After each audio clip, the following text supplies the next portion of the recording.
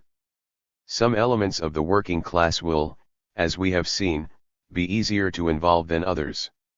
Often overlooked are the racialist parts of the class in Europe, whose members often maintain contacts with their countries of origin and know that an uncle's pistachio fields in Iran have withered, a beach once enjoyed in Jamaica vanished, a best friend's village in Peru swallowed by flood. As Leon Seeley Huggins observes, they tend to be acutely aware of the strange weather befalling the global South, which this South has not itself caused. 3. They are also the prime target of the far right.